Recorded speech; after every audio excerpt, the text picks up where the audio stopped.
ఒక సేవకుడు సంఘాన్ని బతిమిలాడుతున్నాడు. అది గమనించాలి మీరు. ఎందుకు సంఘాన్ని బతిమిలాడుతున్నాడు? ఈ సేవకునికి చాలా వేదన. సంఘం నా రూపములోనికి కాదు కానీ క్రీస్తు సారూప్యములోనికి రావాలి. అలా క్రీస్తు సారూప్యములోనికి సంఘము రావాలంటే ఇప్పుడు నేను సంఘాన్ని బతిమిలాడాలి, ప్రాధేయపడాలి, గోజాడాలి. కొన్ని మాటలు చెప్తాను చూడండి. పేతురు రాసిన మొదటి పత్రిక, ఇది మొట్టమొదటి మాట. పేతురు రాసిన మొదటి పత్రిక 2వ అధ్యాయం 12వ వాక్యాన్ని చదివితే కొన్ని మాటలు రాయబడి ఉంటాయి చూడండి. అన్యజనులు మిమ్మును ఏ విషయములో దూషింతురో చూచి దర్శన దినమున దేవుణ్ణి మహిమపరుచున్నట్లు మంచి ప్రవర్తన గలవారై ఉండవలెనని. ఓ సంగమా, ఒక సేవకుని వేదన చూడండి. నా మందిరానికి రండి, నిండుగా స్థలం సరిపోకుండా కూర్చోండి. ఇది కాదు బతిమిలాడుతుంది. ఓ సంగమా, అన్యజనులు మిమ్మును ఏ ఏ విషయములలో దుర్మార్గులని దూషించారో వారి ఎదుట వారి మధ్య మంచి ప్రవర్తన గలవారై ఉండవలెనని మిమ్మును బతిమాలుకొనుచున్నాను. ప్రాధేయపడుతున్నాడండి ఆ సేవకుడు. విశ్వాసులారా,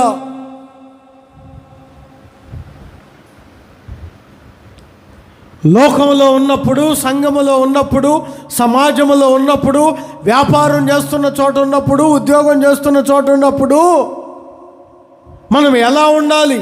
మంచి ప్రవర్తన గలవారమై. అర్థమవుతుందా? మంచి ప్రవర్తన గలవారై మీరుండవలెనని మిమ్మును నేను బతిమాలుకొనుచున్నాను. ప్రాధేయపడుతున్నాడు పదే పదే. ఈ సేవకుడు పదే పదే, సంగమా,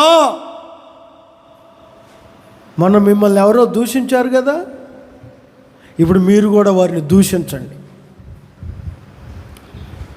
మనం మిమ్మల్ని ఎవరో కొట్టారు కదా, ఇప్పుడు అర్జెంటుగా మీరు కూడా వెళ్ళి కొట్టండి వారిని.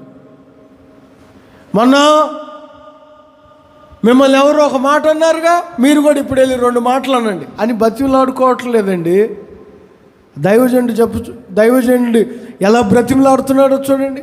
అన్యజనులు మిమ్మల్ని ఏ విషయములో దుర్మార్గులని దూషించారో ఆ విషయములో మీరు సత్క్రియలను చూసి వారి మధ్య, ఆ మాట గమనించాలి, వారి మధ్య మంచి ప్రవర్తన గలవారై మీరు ఉండవలెను.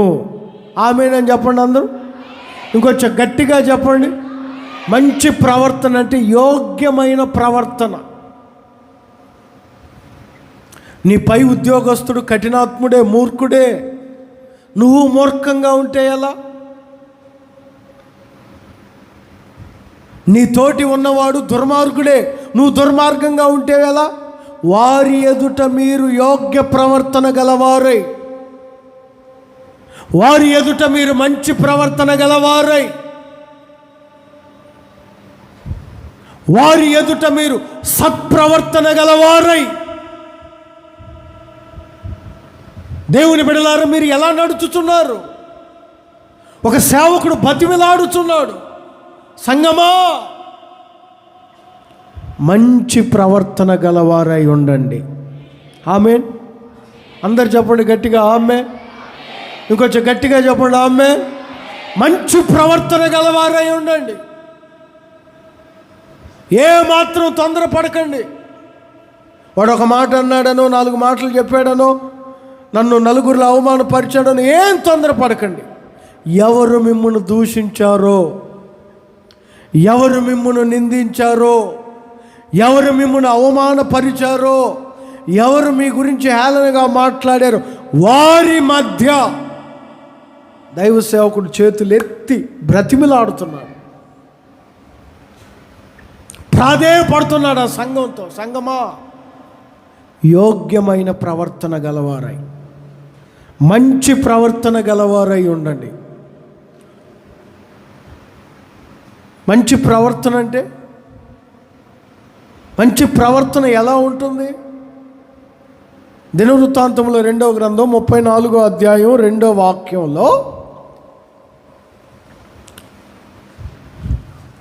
దినవృత్తాంతముల 2వ గ్రంథం 34వ అధ్యాయం 2వ వాక్యంలో, అతడు యెహోవా దృష్టికి నీతిని అనుసరించి నడుచుచు కుడికైనను ఎడమకైనను తొలగకుండా తన పితరుడైన దావీదు చూపినట్లు సరిగా, ఆ మాట గమనించండి, ప్రవర్తనకు సరిగా ప్రవర్తించుచు వచ్చెను. ఆమోను కుమారుడైన యోషియా గురించి ఈ మాట రాయబడి ఉంది. మంచి ప్రవర్తన గలవాడై నడిపించబడ్డాడంటండి ఇతను. తన పితరుడైన దావీదు ఎంత మంచి ప్రవర్తనగా నడిచాడో, తన పితరుడైన దావీదు ఎంత మంచి ప్రవర్తన గలవాడై నడిచాడో అంత మంచి ప్రవర్తన గలవాడై నడిచాడట. ఇతని గురించే ఇదే మాట రాజుల 2వ గ్రంథం 22వ అధ్యాయం 2వ వాక్యంలో కూడా ఉంటుంది. ఇదే మాట. ఏంటి తను నడిచిన మంచి ప్రవర్తన అంటే, నన్ను ఒక మాట బాగా దర్శించింది. ఏంటో తెలుసా? అతను బ్రతికేటప్పుడు అతని బ్రతుకు దినముల్లో ఏంటి మంచి ప్రవర్తన అని దేవుడు ఎలా చెప్పాడంటే, కుడికి ఎడమకు, చదవండి ఆ మాటను, కుడికైనను ఎడమకైనను తొలగక. ఒక వ్యక్తి ఇతను మంచి ప్రవర్తన గలవాడు అని దేవుడు ఎలా గుర్తిస్తాడు? ఇతను సత్ప్రవర్తన గలవాడు అని దేవుడు ఎలా గుర్తుపడతాడు? ఇతను యోగ్యమైన ప్రవర్తన గలవాడు అని దేవుడు ఎలా గుర్తుపడతాడంటే, ఆ వ్యక్తి కుడికైనను ఎడమకైనను తొలగక. కుడికి ఎడమక, మనోళ్ళు కుడివైపు బాగానే ఉంటారు కానీ ఎడమవైపు తొలగిపోతారు. కొంతమంది ఎడమవైపు బాగుంటారు కానీ కుడివైపు తొలగిపోతారు. అంటే యేసన్న గారు చెప్తుంటారు కదండి ఒక మాట. ఒక ఆమె చెప్పిందట, యేసన్న గారు వాళ్ళతో మమ్మల్ని పోల్చకండి, వాళ్ళు వారానికి ఒక సినిమా చూస్తారు, మేము చెప్పండి, మేము నెలకు ఒకటి చూస్తాం. వాళ్ళు వారం వారం చూస్తారు, మేము నెలకు ఒకటి. ఎదుటి వ్యక్తులతో పోల్చుకొని ఇతని గురించి రాయబడిన మాట, తన పితరుడైన దావీదు ఎలా ప్రవర్తించాడో అలా సరైన ప్రవర్తన. ఏంటి ఆ ప్రవర్తన అంటే, కుడి ఎడమల తొలగిపోలే. దేవుని ప్రియులారా, ఈరోజు నీ ఆత్మీయ జీవితం ఎలా ఉంది? సేవకుడు సంఘాన్ని బ్రతిమిలాడుకుంటున్నాడు. సంఘమా, మీ కానుకలు మీరు వారం వారం రావడం వీటి గురించి కాదు. మీరు మంచి ప్రవర్తన గలవారై ఉండవలెనని మిమ్మును నేను బతిమిలాడుకొనుచున్నాను. మంచి ప్రవర్తన గలవారై ఉండండి. కుడివైపున ఆకర్షించే ఉంటాయి, ఎడమవైపున కూల్చే ఉంటాయి. పొరపాటున తొలగకండి.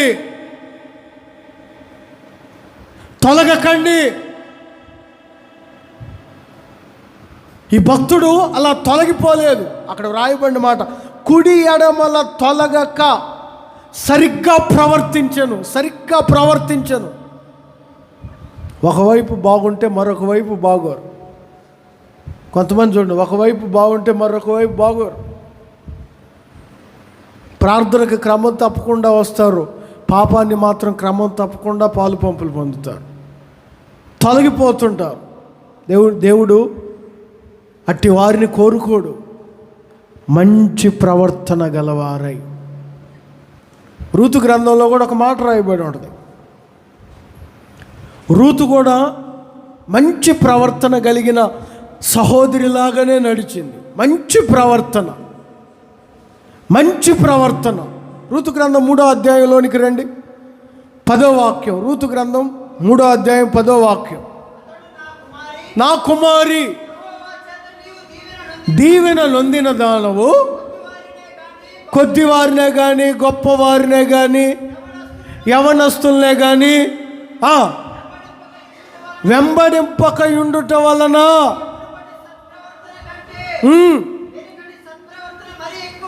మంచి ప్రవర్తన, సత్ప్రవర్తన అంటే మంచి ప్రవర్తన. నేను చాలా రోజుల నుంచి గమనిస్తున్నాను. నా కుమారి, యెహోవా చేత నీవు దీవెన నొందిన దానం. ఏ మాత్రం యవన వయసులో నీ భర్తకు నువ్వు దూరం అయిపోయి నీ భర్తను కోల్పోయినా ఏ మాత్రం నీవు తొలగిపోలేదు కుడి ఎడమలో. రూతును బోయాజు ప్రారంభం నుంచి గమనిస్తున్నాడు. ఆమె గురించి అదే చెప్తాడు, నీ సత్ప్రవర్తన.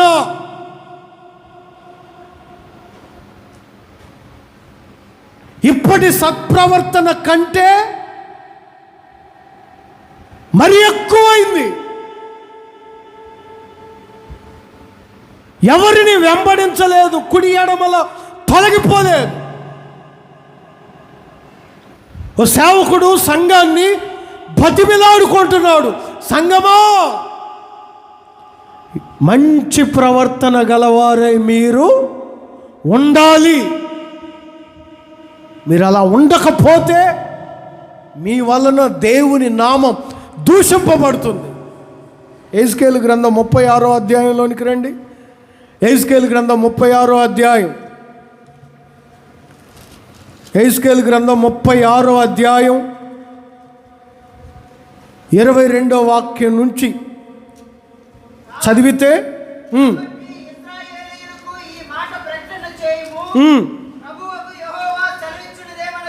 ఏమనగా, ఇశ్రాయేలీయులారా, ఈ మాట గుర్తుపెట్టుకోండి, నేను తర్వాత చెప్తాను. మీ నిమిత్తము కాదు గాని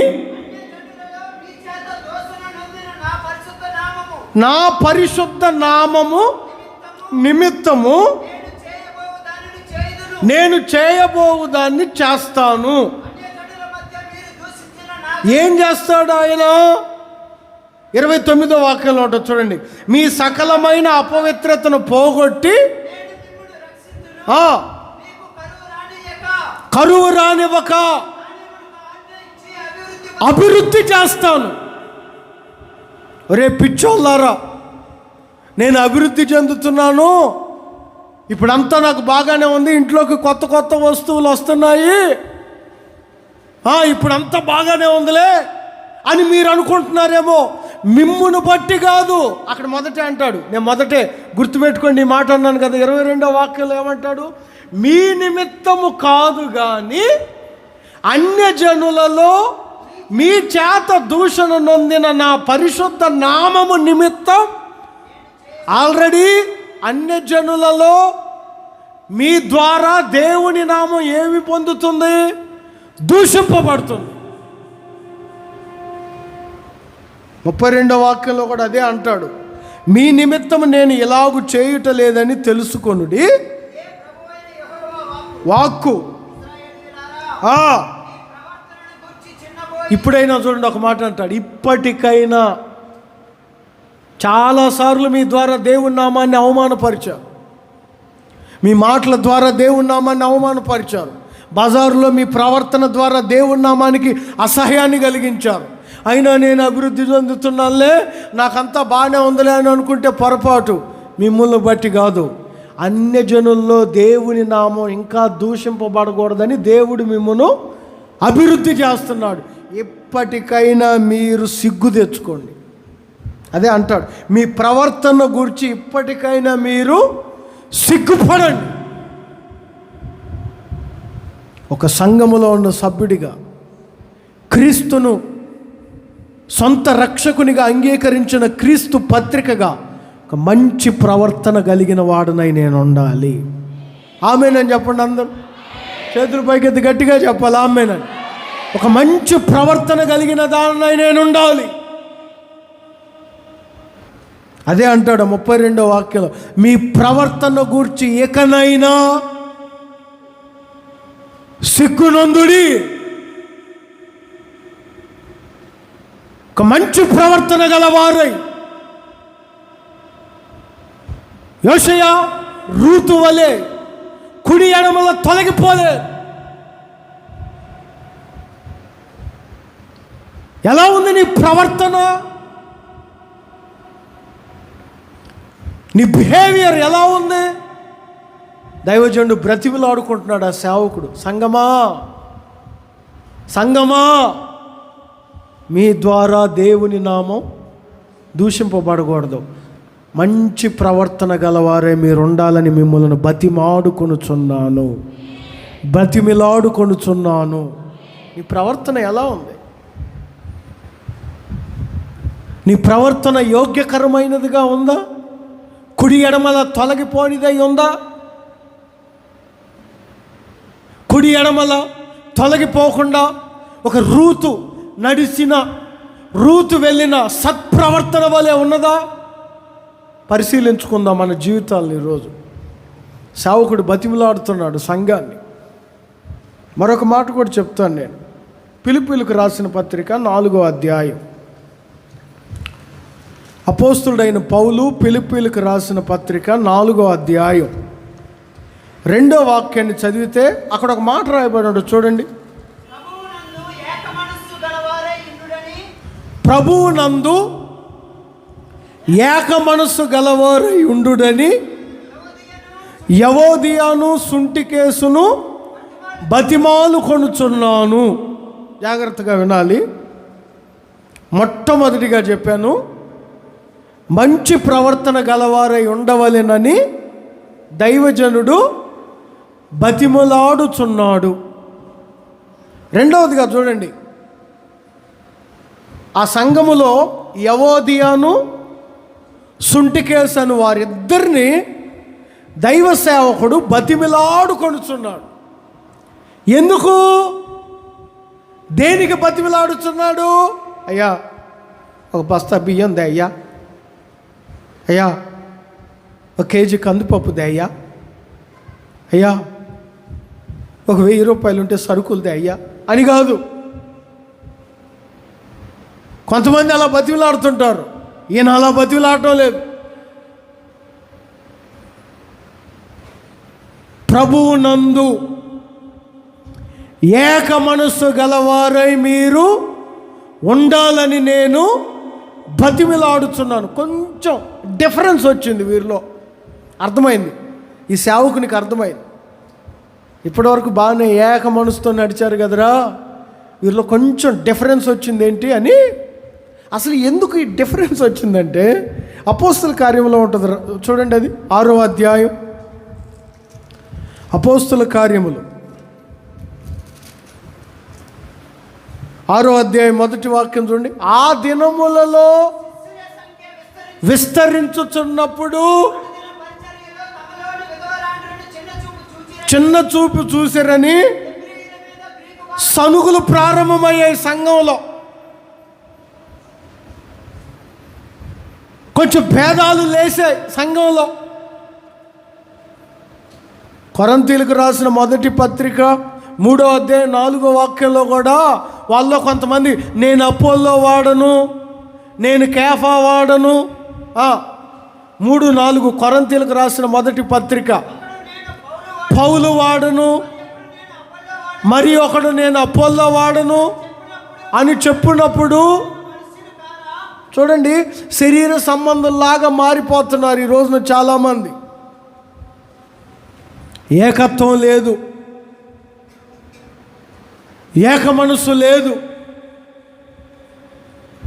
నేను అపోల్లో వాడినని కొందరు, నేను కేఫా వాడినని కొందరు, నేను పౌలు వాడినని కొందరు, కొంతమంది సనుగులు, సంఖ్య విస్తరించుచున్నప్పుడు విధవరాండ్ల చిన్న చూపు చూశారని ఎబ్రీలు సనుగుతున్నారు. ఇవన్నీ అర్థమయ్యాయి సేవకునికి. వీరిద్దరి మధ్యలో కొంచెం భేదాభిప్రాయాలు వచ్చాయి. అందుకనే వారిద్దరిని పిలిచి ఈ దైవజనుడు అంటాడు, ప్రభువునందు మీరు ఏక మనస్సు గలవారై ఉండవలెనని నేను బతిమిలాడుకొనుచున్నాను. నేను బ్రతిమిలాడుకొనుచున్నాను. దేవుని ప్రియులారా, ఈ రోజున మనకి ఏ మనస్సు ఉంది? వేరు వేరు మనసులు ఉన్నాయా? నేను అపోలో వాడను, నేను కేఫా వాడను, నేను పౌలు వాడను, నేను పలాని వ్యక్తిని అని మనస్సు ఉందా?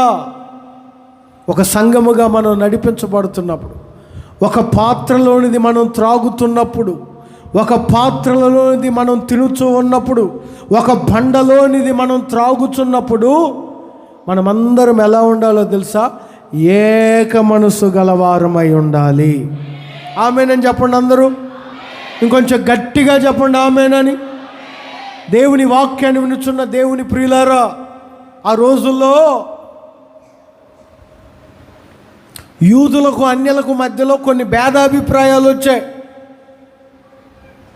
ఎవరెవరికి? యూదులకు అన్యులకు మధ్యలో కొన్ని భేదాభిప్రాయాలు వచ్చాయి. ఎఫెసీ పత్రిక 2వ అధ్యాయం 11వ వాక్యం నుంచి 16వ వాక్యం వరకు మీరు చదివితే, ఎఫెసీ పత్రిక 2వ అధ్యాయం 11వ వాక్యం నుంచి 16వ వాక్యం వరకు మీరు చదివితే,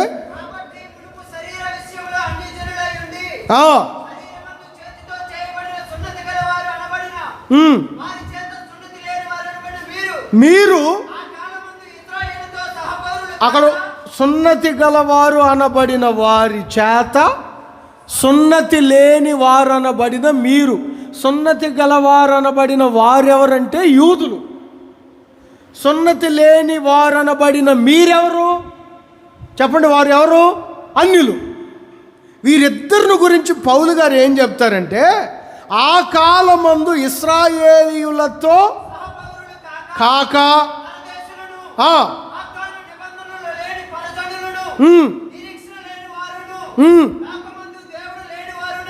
ఉండి క్రీస్తుకు దూరస్తులై ఉన్నారు.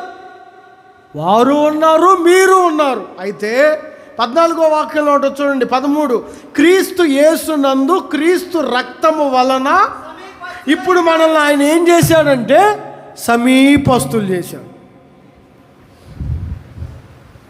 క్రీస్తు శరీరం అనే రక్తము చేత కడగబడిన ప్రతి వ్యక్తి ఇప్పుడు సమీపస్తుడు. అక్కడ ఒక మాట అంటాడు 15వ వాక్యంలో, 14వ వాక్యం చివరిలో, మన ఉభయులను ఏకము చేసెను, మన ఉభయులను ఏకము చేసెను. ఇప్పుడు యూదులు వేరు, అన్యులు వేరు కాదు. పౌలు వారు వేరు, కేఫా వారు వేరు, అది కాదు. ఇప్పుడు మనందరం ఎవరు అంటే ఏక మనసు గలవారం. ఏకం చేశాడు దేవుడు మనల్ని. ప్రతి వ్యక్తి ఏక శరీరమే. అందుకే దైవజనుడు అయిన పౌలు గారు చెప్తున్నారు, ప్రభువునందు మీరు ఏక మనసు గలవారై ఉండండి. ఒకప్పుడు వేరు వేరురా మనం, ఇప్పుడు మనలందరినీ దేవుడు ఏకం చేశాడు. బతిమిలాడుకొనుచున్నాడు, ఏకత్వం కలిగి ఉండండి, ఏక మనసు కలిగి ఉండండి. కొంతమంది ఆ మనసు ఉండదు. వాళ్ళ ఇంటికి నేను వెళ్ళేదేంటి, వీళ్ళింటికి నేను వచ్చేదేంటి, వారు మా ఇంటికి వచ్చారా, మేము వారి ఇంటికి వెళ్ళాలా, ఆ ప్రార్థనకి మేము వెళ్ళేదేంటి, ఏకత్వం ఉండదు. వీరిద్దరు ఎవరంటే యవోదియాను, ఇంకో పేరేంటి? అసలు వీళ్ళిద్దరి పేర్లకి అర్థం ఏంటో తెలుసా? ఒకటి పేరు సౌభాగ్యం, మరొకటి పేరు సువాసన. ఏమంట? ఒకటి పేరు సౌభాగ్యం, మరొకటి పేరు సువాసన. ఇద్దరు నీ సువాసన నాకు అవసరం లేదంటాడు వాడు.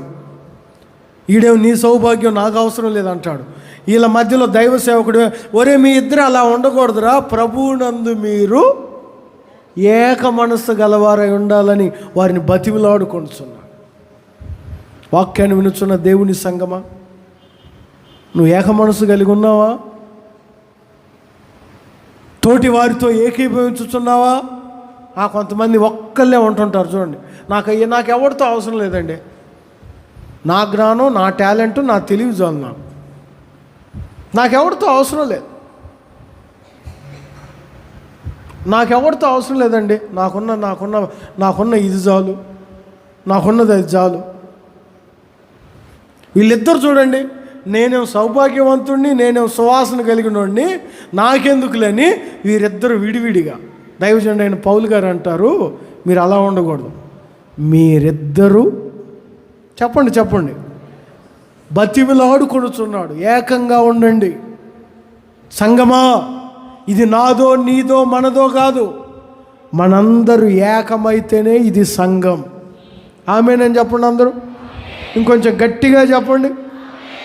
క్రీస్తు శరీరము ద్వారా కడగబడిన వ్యక్తి ఏక శరీరం. ఒకప్పుడు ఉభయులం, ఇప్పుడు ఆయన ఏం చేశాడు? మనలను ఏకం చేశాడు.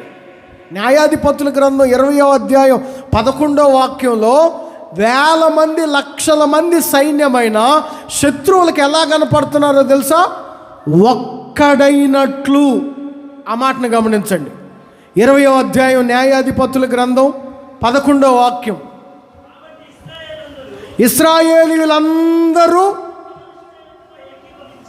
ఇశ్రాయేలీయులందరూ చెప్పండి ఎలా ఏకీభవించారు? ఒక్క మనుషుడైనట్టు ఏకీభవించి. నేటి సంఘాలలో ఈ ఏకత్వము కలుగునుగాక. వేరు స్వభావాలని యేసు నామములో తొలగిపోవునుగాక. ఆమేనని చెప్పండి. ఇశ్రాయేలీయులందరూ ఎలా ఏకీభవించారు? ఒక్క మనుషుడైనట్టు. ఆమేనని చెప్పండి అందరూ. ఇంకొంచెం గట్టిగా చెప్పండి. ఒక సేవకుడు అదే అంటారు, ప్రభువునందు మీరు ఏక మనస్సు గలవారై ఉండవలెనని నేను మిమ్మను బతిమిలాడుకొనుచున్నాను. ఎందుకో తెలుసా? మత్తయి సువార్తమానం 18వ అధ్యాయం 19వ వాక్యంలో ఒక మాట రాయబడి ఉంటుంది. మత్తయి సువార్తమానం 18వ అధ్యాయం 19వ వాక్యంలో, దేని గూర్చినైనను ఒక ఇద్దరు ఏకీభవించిన ఎడల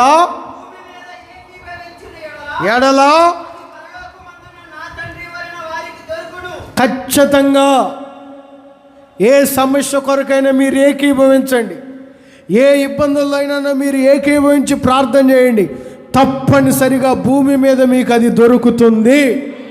ఆమేన్ చెప్పండి అందరూ. ఆమేన్. సేవకుడు బతిమిలాడుకొనుచున్నాడు. ఏమని? మంచి ప్రవర్తన గలవారై ఉండవాలని. ఫస్ట్ సెకండ్ వన్ చెప్పాను, ఏక మనస్సు గలవారై ఉండవలెనని బతిమిలాడుకొనుచున్నాను. ఇంకొక మాట చెప్తాను చూడండి. హెబ్రీ పత్రిక 13వ అధ్యాయం, పరిశుద్ధ గ్రంథంలో హెబ్రీ పత్రిక 13వ అధ్యాయం 18వ వాక్యాన్ని చదివితే ఏంటో ఒకసారి చూడండి. అది మా నిమిత్తము ప్రార్థన చేయుడని మేమన్ని విషయములలో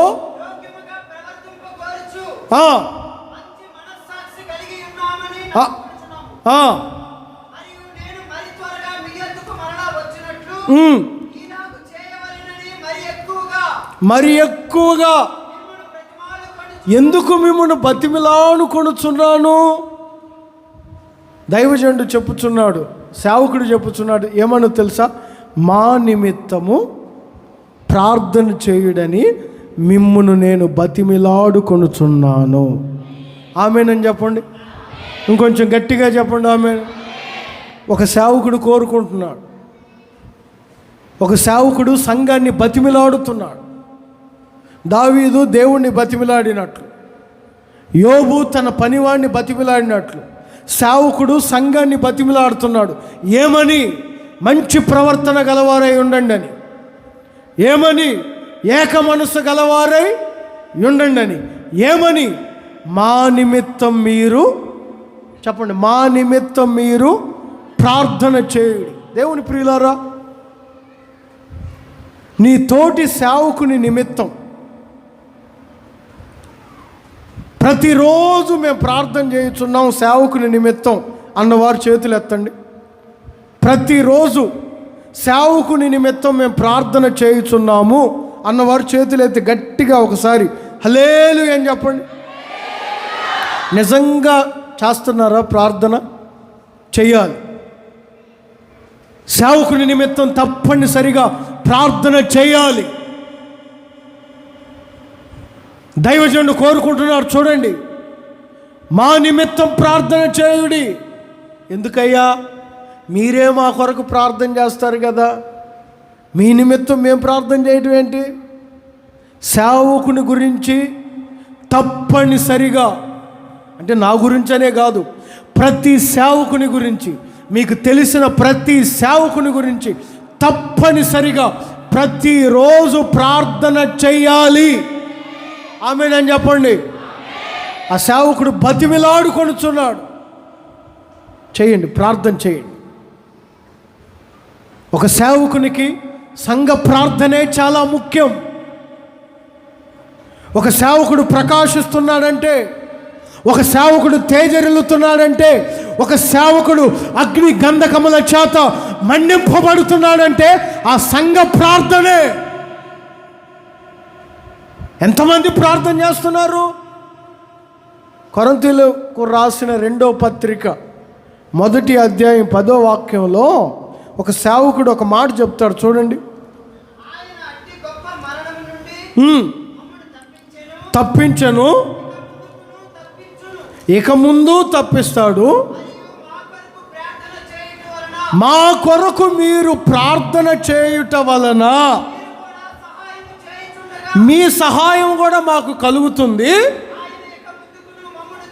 ఇక ముందు కూడా ఇప్పటి వరకు మమ్మల్ని ఎలా తప్పించాడో. సేవకునికి ఎదురయ్యే శ్రమలు, శోధనలు, నిందలు మామూలు విషయమా అండి? తల్ల పైకి లేపి చూడండి, మామూలు విషయమా? ఒక సేవకునికి ఎదురయ్యే నిందలు, అవమానాలు, కష్టాలు పౌలు గారు చెప్పుచున్నారు, చూడండి. ఇంతకు ముందంతా మమ్మల్ని దేవుడు తప్పించారు, ఇప్పుడు మీరు మా కొరకు ప్రార్థన చేయుట వలన ఇక ముందు కూడా దేవుడు మమ్మను తప్పిస్తాడు. ఎన్ని శ్రమలు, ఎన్ని ఇబ్బందులు. కొన్నిసార్లు ఆదరించేవారు ఉండరు, బలపరిచేవారు ఉండరు. సేవకునికండి ఓదార్చేవారు ఉండరు, ప్రేమతో మాట్లాడేవారు ఉండరు, పలకరించేవారు ఉండరు. ఎన్ని ఇబ్బందులు. ఇవన్నీ ఒక ఎత్తు అయితే, ఏమంటే సువార్త ప్రకటించడానికి పోతే అక్కడ శ్రమలు, అక్కడ ఇబ్బందులు, ఎన్ని నిందలు, ఎన్ని అవమానాలు. దైవజనుడు చెప్తాడు, తప్పనిసరిగా మిమ్మల్ని బతిమిలాడుకుంటున్నాను, మా కొరకు మీరు ప్రార్థన చేయుడి. ఎన్నో శ్రమలు, ఎన్నో సమస్యలు, ఎన్నో నిందలు, ఎన్నో అవమానాలు, ప్రతిరోజు పోరాటమే. నేను ఒక మాట, సేవకుడంటే ఎవరు?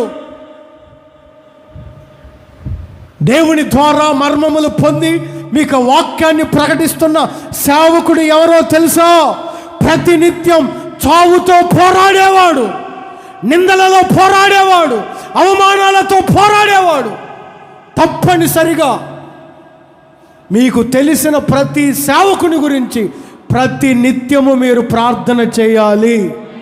ఆమేన్ చెప్పండి, గట్టిగా చెప్పండి. ఎన్ని అవమానాలు, ఎన్ని నిందలు, వీటన్నిటిలో జయం పొందాలంటే మా ప్రార్థనే కాదు, మీ సహాయం కూడా అవసరం, మీ ప్రార్థన కూడా అవసరం. పౌలు గారు అదే అంటారు, తప్పనిసరిగా మిమ్మల్ని నేను బతిమిలాడుకొనుచున్నాను, మా నిమిత్తం మీరు ప్రార్థన చేయండి. ప్రతి సేవకుని గురించి ప్రార్థన చేయాలి. మనం ఎంతమంది ప్రార్థన చేస్తున్నారు? నీ తోటి సేవకుని కొరకు ప్రతిరోజు దేవుణ్ణి అడుగుతున్నావా? ఆరోగ్యాన్ని ఇవ్వమని, అభిషేకాన్ని ఇవ్వమని, నోటి మాటలను స్థిరపరచమని. పేతురు గారు చెరసాల్లో వేయబడ్డాడా? సంఘమంతా ఏం చేస్తుంది? అతని కొరకు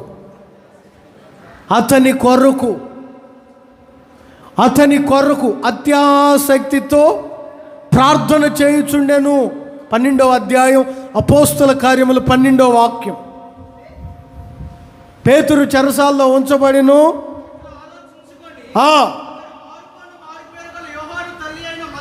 మరియ ఇంటికి వచ్చాను. అక్కడ అనేకులు కూడి చింత పిక్కలాట ఆడుతున్నారా? అక్కడ అనేకులు కూడి లూడో, అక్కడ అనేకులు కూడి క్యారమ్ బోర్డ్, అక్కడ అనేకులు కూడి నీకు మీ ఆయన ఎంత గోల్డ్ ఇచ్చాడు, నాకు మా ఆయన ఎంత గోల్డ్ ఇచ్చాడు, నువ్వు ఈ మధ్య కొత్త చీరలు ఏం కొన్నావు. ఆడోళ్ళు అయితే ఇది. మగోళ్ళు అయితే ఏ గేమ్ ఎక్కించుకున్నావు సెల్ ఫోన్లో, ఏది డిలీట్ చేద్దాం. అనేకులు కూడి చెప్పండి ఏం చేస్తున్నారు? అనేకులు కూడి ప్రార్థన చేయుచుండెను. ఆమేన్ చెప్పండి అందరూ. మరుక్షణం పేతురు జీవితం ఏమైపోతుందో తెలియదు. కానీ ఆ రాత్రే చెరసాల్లోనికి వెలుగు వెళ్ళింది. సంఖ్యలు ఊడిపడ్డాయి, తలుపులు వాటంతట అవే తెరుచుకున్నాయి. ఏమండి, ఒక మామూలు వీధిలో నడిచినట్లు చెరసాల్లో నడుచుకుంటూ ఆ ఇంటికి వచ్చాడు. ఆ ఇంటికాడ అనేకులు తన కొరకు దేవునికి స్తోత్రం కలుగునుగాక. సేవకుడు బతిమిలాడు కొనుచున్నాడు, మా కొరకు ప్రార్థన చేయండి, మా కొరకు ప్రార్థన చేయండి. ఎన్నో నిందలు, ఎన్నో పోరాటాలు, ఎన్నో అవమానాలు, ఎన్నో ఇబ్బందులు, వీటన్నిటి నుంచి జయం పొందాలంటే తప్పనిసరిగా సంఘం అత్యాసక్తితో ప్రతిరోజు ప్రార్థన చేయాలి. ఆమేనని చెప్పండి అందరూ. ఇంకొంచెం గట్టిగా చెప్పండి ఆమేనని. ఎన్ని మాటలు చెప్పాను చెప్పండి. ఒక సేవకుడు బతిమిలాడుతున్నాడు. ఏమని? మొట్టమొదటిగా మంచి ప్రవర్తన గలవారై ఉండాలని, రెండవదిగా ఏక మనస్సు గలవారై ఉండాలని, మూడవదిగా మా కొరకు మీరు ప్రార్థన చేయాలని. మరొక్కసారి చేతులెత్తి ఎంతమంది సేవకుని కొరకు ప్రార్థన చేస్తున్నారు? చేతులెత్తి ఒక్కసారి హల్లెలూయా అని చెప్పండి. 3 విషయాలు నేను మీతో పంచుకున్నాను. మంచి ప్రవర్తన గలవారై ఉండాలని, ఏక మనస్సు గలవారై ఉండాలని, సేవకుని కొరకు ప్రార్థన చేయువారై ఉండాలని బతిమిలాడుకొనుచున్నాడు సేవకుడు. కొరింథీయులకు రాసిన 2వ పత్రిక 5వ అధ్యాయం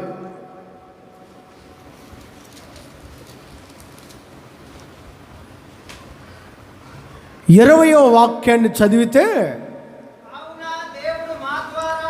మా ద్వారా వేడుకొనినట్టు క్రీస్తుకు రాయబారులమై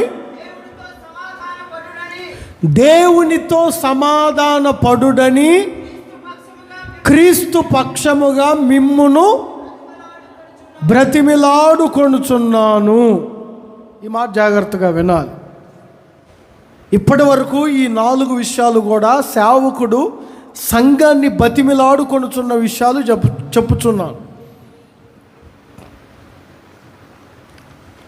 ఇక్కడ సేవకుడు బతిమిలాడుకొనుచున్నాడు. ఏమని? ప్రియ దేవుని సంగమా, దేవుని ప్రజలారా, క్రీస్తు పక్షముగా మేముండి మిమ్మల్ని బతిమిలాడుకొనుచున్నాము. ఏమని అంటే, దేవునితో సమాధానపడుడి, దేవునితో సమాధానంగా ఉండండి. ప్రియులారా, ప్రతిరోజు మన భక్తి జీవితంలో మనలను మనం పరీక్షించుకోవాలి.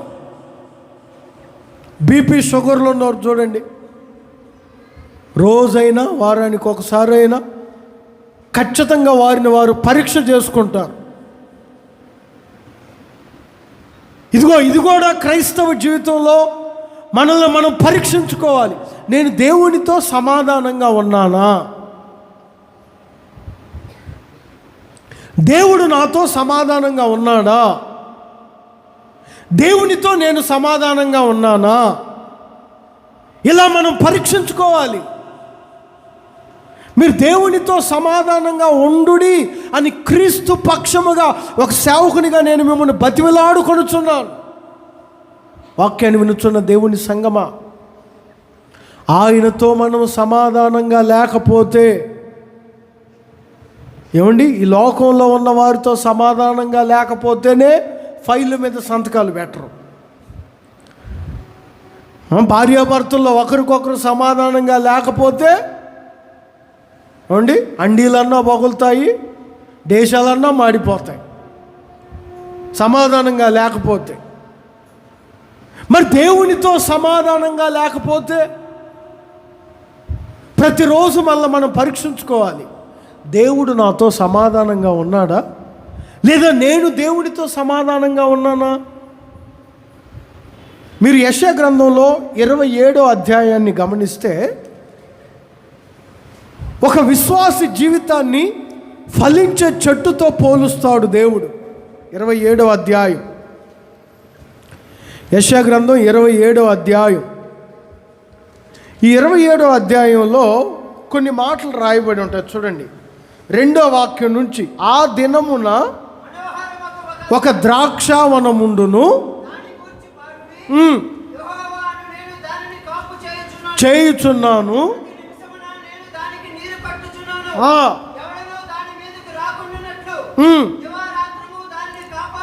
ఎవడు దాని మీదకు రాకుండానట్లు నేను కాపాడుచున్నాను. నా యందు క్రోధమే లేదు. గచ్చ పొదలను బలు రక్కసి చెట్లు ఒకవేళ ఉండిన ఎడలా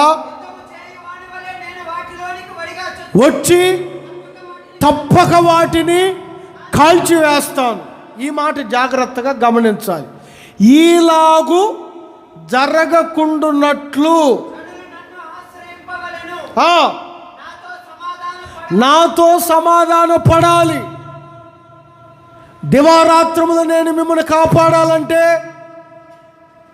గచ్చ పొదలు బలు రక్కసి చెట్లు మీ ఫలభరితమైన జీవితాన్ని నశింప చేయనివ్వకుండా నేను వాటిని కాల్చివేయాలంటే నాతో మీరు, చెప్పండి అందరు చెప్పండి, నాతో మీరు సమాధాన పడాలి.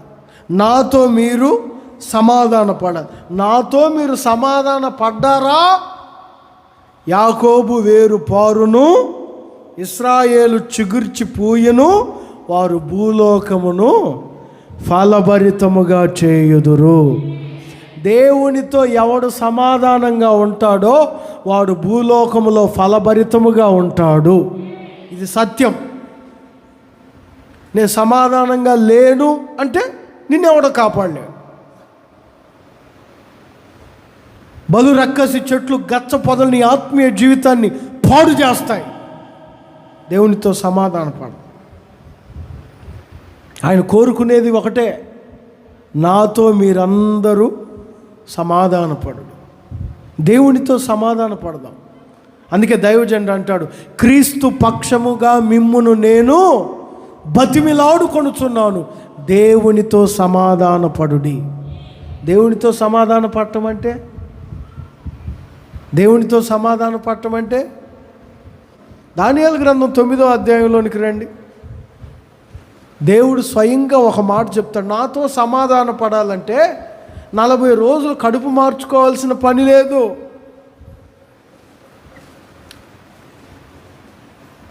వారానికి 7 రోజులు తినకుండా, ఏదంటే వారంకి ఉండేది 7 రోజులు, అది 7 రోజులు తినకుండా ఉండాల్సిన పని లేదు. నాతో సమాధాన పడటం అంటే 13వ వాక్యాన్ని చదవండి. దానియేలు గ్రంథం 9వ అధ్యాయం 13వ వాక్యం.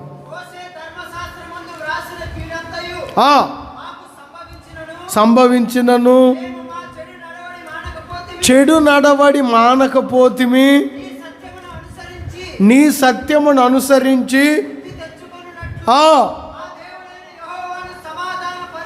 దేవుడైన యెహోవాను సమాధాన పరచుకొనక, అంటే సమాధానపరచబడేవాడు, దేవునితో నేను సమాధానంగా ఉండాలని అనుకునేవాడు తన చెడు నడవడిని మానివేస్తాడు, సత్యమును అనుసరిస్తాడు. నేను దేవునితో సమాధానంగా ఉన్నానంటే, దేవుడు నాతో సమాధానంగా ఉన్నాడంటే ఒకటే, వాడు చెడు నడవడిని మానివేస్తాడు, సత్యమునే అనుసరిస్తాడు. వీళ్ళు అలా నడవలేదు కనుక వారు ఏమంటారంటే, మా దేవుడైన యెహోవాను మేము సమాధాన పరుచుకొనక పోతిమి. దేవుని ప్రియులారా, ఈరోజు దేవుడు నిన్ను అడుగుతున్నాడు, నాతో సమాధాన పడ్డావా? నాతో సమాధాన పడేటట్లు నీ చెడు నడతలు మానివేశావా? సత్యమును అనుసరించి నడవగలుగుతున్నావా?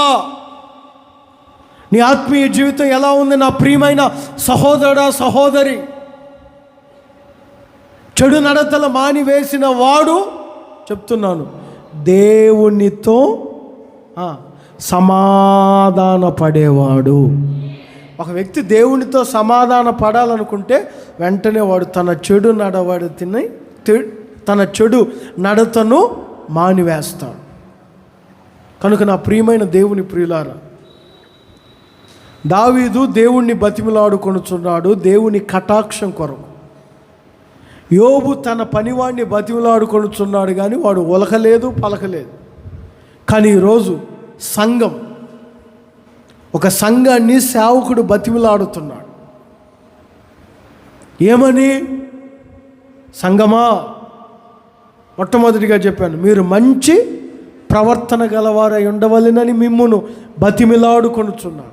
సంఘమా, మీరు ఏక మనస్సు గలవారై ఉండడి అని మిమ్మును బతిమిలాడుకొనుచున్నాడు. సంఘమా, దైవ సేవకుని నిమిత్తం ప్రార్థన చేయి. సంఘమా, దేవునితో సమాధానపడుడి. ఎవరు దేవునితో సమాధాన పడతారో వారి జీవితంలో బలు రక్కసి చెట్లన్నిటిని దేవుడు కాల్చివేస్తాడు. ఎవడు దేవునితో సమాధాన పడతాడో వాడిని, వాడి కుటుంబాన్ని దివారాత్రులు దేవుడు కాపాడుతాడు. ఎవడు దేవునితో సమాధాన పడతాడో వాడు వేరు చిగురించి ఫలభరితమైన జీవితాన్ని జీవిస్తాడు. ప్రభు ఈ మాటలు మీ హృదయములో భద్రపరచునుగాక.